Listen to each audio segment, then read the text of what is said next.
আগে কাম পরে খাওয়া পরে দুধ, বুঝতে পারছেন? এই টাইম লাগাচ্ছি, সকালে স্টার্ট করছি, বিকেল 5টা পর্যন্ত করবো। তারপর হচ্ছে বাসায় যাবো, কাজ ছাড়মু, গা গোসল দমু, এরপরে দিয়ে কী করবো, পাক শাক করবো, এরপর দিয়ে খামু, খাওয়া, এরপর দিয়ে একটা ঘুম। হ্যাঁ,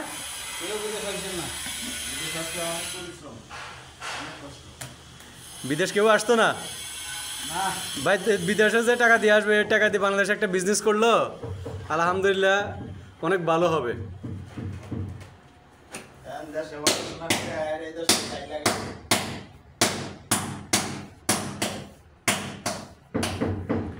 বিষয় দেশে করছি পড়াশোনা, বাপের হোটেলে খাইছি, তুমি তার একটা চলছি, এখন এই দেশে এসে টাইম লাগাই ওইটা তো ঠিক আছে ভাই, এটা তো আমাদের কপালের দোষ ভাই, এটা আমাদের কপালের দোষ। কপালের নাম হয়েছে গোপাল। আমার সাগের কত কই কামড়া শিখেন, কামড়া শিখেন, কামড়া শিখলে আমি তো একটু রিল্যাক্স পাই।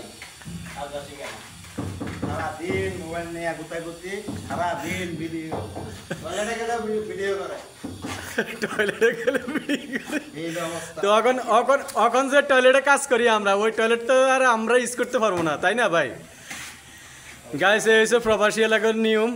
আমরা আসলে কাজটা আমরা নিজেরা করতেছি, কিন্তু বাট হয়েছে যে আমরা নিজেরাই ইউজ করতে পারি না, ঠিক আছে?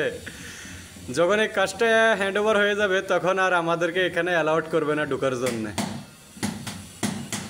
এই আরই আমাদের প্রবাসী এলাকার কষ্ট জীবনটা, কিন্তু আমরা কাজটা করি, আমরা পরবর্তীতে এটার মধ্যে ঢুকতে হলে অনুমতি লাগে, কত পারমিশন লাগে, মালিকানা পারমিশন লাগে, সিকিউরিটি পারমিশন লাগে, এরপরে থানা পুলিশের পারমিশন লাগে, কত কিছু। ও ওমান বিদায়, ওমান টাটা, ওমান বিদায়। আর 1-1.5 মাস আছি গাইস, দেশে আসতেছি ইনশাআল্লাহ, বাংলাদেশে চলে আসতেছি আলহামদুলিল্লাহ। আর ভাল লাগে না বিদেশ, এই প্রবাসী মাটির মধ্যে না আইসা কত সে আত্মীয় স্বজনরা হারাইলাম, কাউকে দেখতে পারলাম না, এটা খুব কষ্টের বিষয়। আমি কি বলবো, আমার এক ছোট একটা বাতিজি ছিল, খুব আদরের ছিল, তো সেও গেছে রমজানের 27 রাতকে দুনিয়ার থেকে চলে গেল, আল্লাহর ডাকে সাড়াই দিয়ে চলে গেল। হয়তো তাকে কখনো দেখিনি, কখনো কোলো নিইনি। হ্যাঁ, ভিডিও কলে দেখা হয়েছে, কথাবার্তা হয়েছে ওর সাথে।